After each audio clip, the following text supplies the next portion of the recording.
The history of Uganda between 1971 and 1979 comprises the history of Uganda during Idi Amin's military dictatorship over Uganda. The Ugandan economy was devastated by Idi Amin's policies, including the expulsion of Asians, the nationalisation of businesses and industry, and the expansion of the public sector. The real value of salaries and wages collapsed by 90% in less than a decade. The number of people killed as a result of his regime is unknown. Estimates from international observers and human rights groups range from 100,000 to 500,000. Taking power from Uganda's independence from Great Britain in 1962 to early 1971, Milton Obote's regime had terrorized, harassed, and tortured people. Frequent food shortages had sent prices through the ceiling. Obote's persecution of Indian traders had contributed to this. During Obote's regime, flagrant and widespread corruption had emerged. The regime was disliked, particularly in Uganda where people had suffered the most. By January 1971, Milton Obote, then president of Uganda, was prepared to rid himself of the potential threat posed by Idi Amin. Departing for the 1971 Commonwealth Heads of Government meeting at Singapore, he relayed orders to loyal Langi officers that Amin and his supporters in the army were to be arrested. Various versions emerged of the way this news was leaked to Amin. Also, the role of the foreign powers in the coup had been debated until recently. Documents declassified by the British Foreign Office reveal that, contrary to earlier speculations, it was not directly facilitated by Great Britain but benefited from covert support by Israel, which saw Idi Amin as an agent to destabilize Islamic Sudan. The documents, however, unveil an outrightly positive assessment of Amin's personality by the British authorities, as well as recommendations of support and the sale of arms to the new regime. In any case, Amin decided to forestall Obote and strike first. In the early morning hours of the 25th of January 1971, mechanized army units loyal to him attacked strategic targets in Kampala and the airport at Entebbe, where the first shell fired by a pro-Amin tank commander killed 2 Roman Catholic priests in the airport waiting room. Amin's troops easily overcame the disorganized opposition to the coup, and Amin almost immediately initiated mass executions of Vakali and Langi troops, whom he believed to be pro-Obote. The Amin coup was warmly welcomed by most of the people of the Uganda kingdom, which Obote had attempted to dismantle. They seemed willing to forget that the new president, Idi Amin, had been the tool of that military suppression. Amin made the usual statements about his government's intent to play a mere caretaker role until the country could recover sufficiently for civilian rule. Amin repudiated Obote's non-aligned foreign policy, and his government was quickly recognized by Israel, Britain, and the United States. By contrast, Presidents Julius Nyerere of Tanzania, Kenneth Kaunda of Zambia, Jomo Kenyatta of Kenya, and the Organization of African Unity initially refused to accept the legitimacy of the new military government. Nyerere, in particular, opposed Amin's regime, and he offered hospitality to the exiled Obote, facilitating his attempts to raise a force and return to power. Once in power, Amin's military experience, which was virtually his only experience, determined the character of his rule. He renamed Government House the Command Post, instituted an advisory defense council composed of military commanders, placed military tribunals above the system of civil law, appointed soldiers to top government posts and parastatal agencies, and even informed the newly inducted civilian Ugandan cabinet ministers that they would be subject to military discipline. Uganda then became a military dictatorship which was, in effect, governed from a collection of military barracks scattered across the country, where battalion commanders, acting like local warlords, represented the coercive arm of the government. The Ugandan General Service Unit, an intelligence agency created by the previous government, was disbanded and replaced by the Ugandan State Research Bureau. SRB headquarters at Nakasero became the scene of torture and executions over the next couple of years. Despite its outward display of a military chain of command, Amin's government was arguably more consumed with rivalries, regional divisions, and ethnic politics than the Uganda People's Congress coalition that it had replaced. The army itself was an arena of lethal competition, in which losers were usually eliminated. Within the officer corps, those trained in Britain opposed those trained in Israel, and both stood against the untrained, who soon eliminated many of the army's most experienced officers. In 1966, well before the Amin era, Northerners in the army had assaulted and harassed soldiers from the south. In 1971 and 1972, the Lugbara and Kakwa from the West Nile were slaughtering northern Akali and Langi, who were identified with Obot. Then the Kakwa fought the Lugbara. Amin came to rely on Nubians and on former Anyanya rebels from southern Sudan. Amin recruited his followers from his own tribe, the Kakwas, along with Sudanese and Nubians. By 1977, these three groups formed 60% of the 22 top generals and 75% of the cabinet. Similarly, Muslims formed 80% and 87.5% of these groups, even though they were only 5% of the population. This helps explain why Amin survived 8 attempted coups. The Ugandan army grew from 10,000 to over 25,000 by 1978.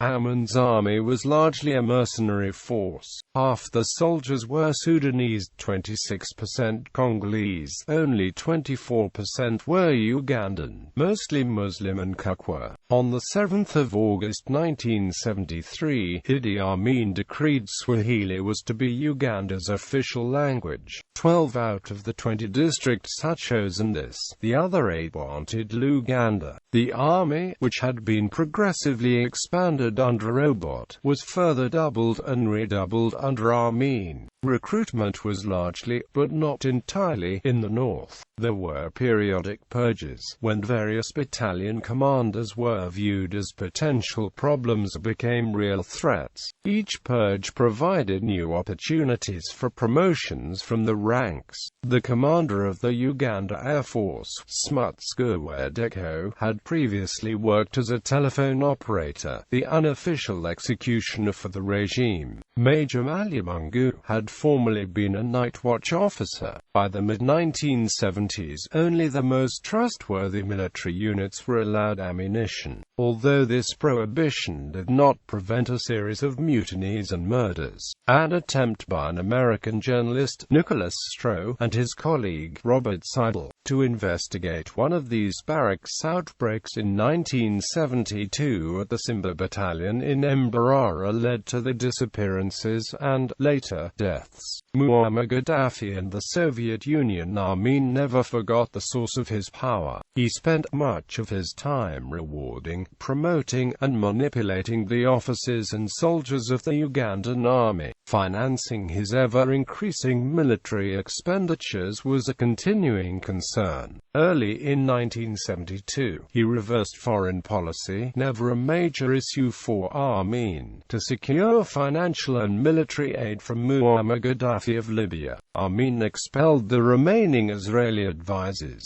to whom he was much indebted, and became anti-Israel. To induce foreign aid from Saudi Arabia, he rediscovered his previously neglected Islamic heritage. He also commissioned the construction of a great mosque on Kampala Hill in the capital city, but it was never completed during his rule because much of the money intended for it was embezzled. In 2008, Amin's dream of of building one of Africa's largest mosques came true, and construction was finally completed more than 30 years after it initially began. Following his foreign policy reversal in 1972, the Soviet Union became Amin's largest arms supplier. East Germany helped to build Amin's secret police. During the Tanzanian invasion in 1979, East Germany attempted to remove evidence about its involvement. Expulsion of Indians and nationalizations. In August 1972, Amin expelled almost all of Uganda's 80,000 Asians and seized the property, homes and businesses. Although Amin proclaimed that the common man was the beneficiary of this drastic act, which proved immensely popular in Uganda and most of Africa, it was actually the Ugandan army that emerged with the houses, cars, and businesses of the departing Asian minority. This expropriation of foreign property proved disastrous for the already declining economy, with the economy now run by Ugandan army officers and supporters. All of the local businesses and stores were soon run into the ground from mismanagement and abuse of power. Cement factories at Tororo and Fort Portal collapsed from lack of maintenance and neglect, and sugar production ground to a halt as unmaintained machinery jammed permanently. Uganda's export crops were sold by government parastatals, but most of the foreign currency they earned went for purchasing weapons and imports for the army. The most famous example of this was the so-called whiskey runs to Stansted Airport in England, where plane loads of expensive Scotch whiskey, transistor radios, gold Rolex wristwatches, and other luxury items were purchased for Amin to distribute among his officers and soldiers. Amin later justified his rewarding and doting on the Ugandan army by quoting an old African proverb, which summed up to Amin's treatment of his army: "A dog with a bone in its mouth can't bite." With the Ugandan economy faltering, the rural African producers and farmers, particularly of coffee, turned to smuggling, especially to Kenya. The smuggling problem became an obsession with Amin. Toward the end of his rule, he appointed his mercenary and political advisor, the former British citizen Bobasels, to take all necessary steps to eliminate the problem. These steps included orders to the Ugandan police and army to shoot smugglers on sight. Terror. Another near obsession for Amin was the threat of a counter-attack by former President Obote. Shortly after the expulsion of Asians in 1972, Obote did launch such an attempt across the Tanzanian border into southwestern Uganda. His small army contingent in 27 trucks set out to capture the southern Ugandan military post at Masaka, but instead settled down to await a general uprising against Amin, which did not occur. A planned seizure of the airport at Entebbe by soldiers in an allegedly hijacked East African Airways passenger aircraft was aborted when Obote's pilot blew out the aircraft's tires and it remained in Tanzania. Amin was able to mobilize his more reliable Malira mechanical regiment and expel the invaders. Although jubilant at his success, Amin realized that Obote, with Niger's aid, might try again. He had the SRB and the newly formed Public Safety Unit redouble their efforts to uncover subversives and other imagined enemies of the state. General fear and insecurity became a way of life for the populace, as thousands of people disappeared. In an ominous twist, people sometimes learned by listening to the radio that they were about to disappear. State terrorism was evidenced in a series of spectacular incidents. For example, High Court Judge Benedicto Kiwanuka, former head of government and leader of the banned DP, was seized directly from his courtroom. Like many other victims, he was forced to remove his shoes and then bundled into the trunk of a car, never to be seen alive again. Whether calculated or not, the symbolism of a pair of shoes by the roadside to mark the passing of a human life was a bizarre yet piercing form of state terrorism. Environment. During the 8 years under Amin's rule, The Ugandan environment and ecological system was subjected to abuse and destruction by widespread poaching and deforesting committed by both smugglers and Ugandan army soldiers. It is reported that Uganda lost 75% of its elephants, 98% of its rhinos, 90% of its crocodiles, 80% of its lions and leopards, in addition to numerous species of bird. Palestinian hijackers of Air France Flight 139 Amin attempted to establish ties with the Popular Front for the Liberation of Palestine external operations in June 1976, when he offered the Palestinian hijackers of an Air France flight from Tel Aviv a protected base at the old airport at Entebbe, from which to press the demands in exchange for the release of Israeli hostages. The dramatic rescue of the hostages by Israeli commandos was a severe blow to Amin. Humiliated, he retaliated against an elderly hostage, 75-year-old Dora Bloch, who was hospitalized in poor health at the time of the raid and was left behind. Bloch was kidnapped from her hospital bed and killed on Amin's orders, along with the entire civilian staff of Entebbe Airport. Amin's government, conducted by often erratic personal proclamation, continued on. Because he was illiterate his entire life, a disability shared with most of his fellow military officers and soldiers, Amin relayed orders and policy decisions orally by telephone, over the radio, and in long rambling speeches to which civil servants were told to pay close attention. The bureaucracy soon became paralyzed as government administrators feared to make what might prove to be a wrong decision that would displease or anger Amin in the slightest, which would result in their immediate arrest and imprisonment, a summary execution. Shortly after Amin seized power, the Minister of Defense demanded and was given command of the Ministry of Education office building. But then the decision was reversed by Amin for no clear reason. Important education files were lost during the transfer back and forth by wheelbarrow. In many respects, Amin's government in the 1970s resembled the governments of 19th-century African monarchs,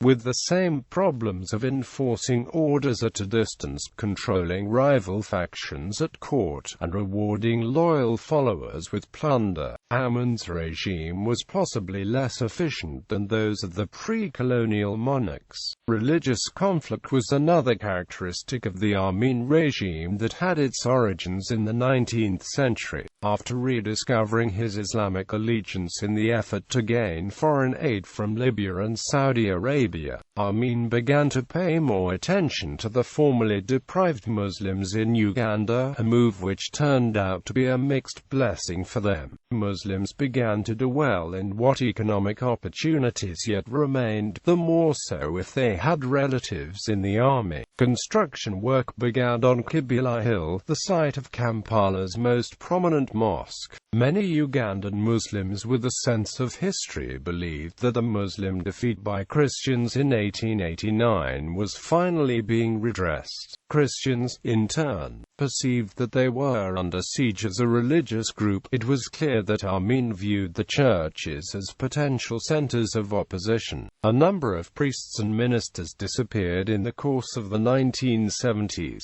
but the matter reached a climax with the formal protest against army terrorism in 1977 by Church of Uganda ministers, led by Archbishop Janani Luwum. Although Luwum's body was subsequently recovered from a clumsily contrived car accident, subsequent investigations revealed that Luwum had been shot dead. This latest in a long line of atrocities was greeted with international condemnation. But apart from the continued trade boycott initiated by the United States, States in July 1978. Verbal condemnation was not accompanied by action. In September 1978, Amin banned nearly all Christian church activities for the subversiveness. By early 1978, Amin's circle of close associates had shrunk significantly, the result of defections and executions. Because of his violent temper as well as his erratic and unpredictable behavior, it was increasingly risky to be too close to Amin. His vice president and formerly trusted associate, General Mustafa Adrisi, discovered. When Adrisi was injured in a suspicious auto accident, troops loyal to him became restive. The once reliable Malira mechanized regiment mutinied, as did other units. In October 1978, Amin sent troops still loyal to him against the mutineers, some of whom fled across the Tanzanian border. Amin then claimed that Tanzanian President Nyerere, his perennial enemy, had been at the root of his troubles. Amin accused Nyerere of waging war against Uganda and hoping to divert attention from his internal troubles and rally Uganda against the foreign adversary. Amin invaded Tanzanian territory and formally annexed a section across the Kagera River boundary on 1 November 1978. Uganda-Tanzania war. Declaring a formal state of war against Uganda, Nyerere mobilized his citizen army reserves and counter-attacked. Joined by Ugandan exiles united as the Ugandan National Liberation Army, the Ugandan army retreated steadily, expending much of its energy by looting along the way. Libya's Gaddafi sent 3,000 troops to aid Amin, but the Libyans soon found themselves on the front line, while behind them Ugandan army units were using supply trucks to carry the newly plundered wealth in the opposite direction. Tanzania and the UNLA took Kampala on the 11th of April 1979, and Amin fled by air, first to Libya and later to a permanent exile at Jeddah, Saudi Arabia. The 5-month war, which had cost Tanzania an estimated $1 million per day, was over.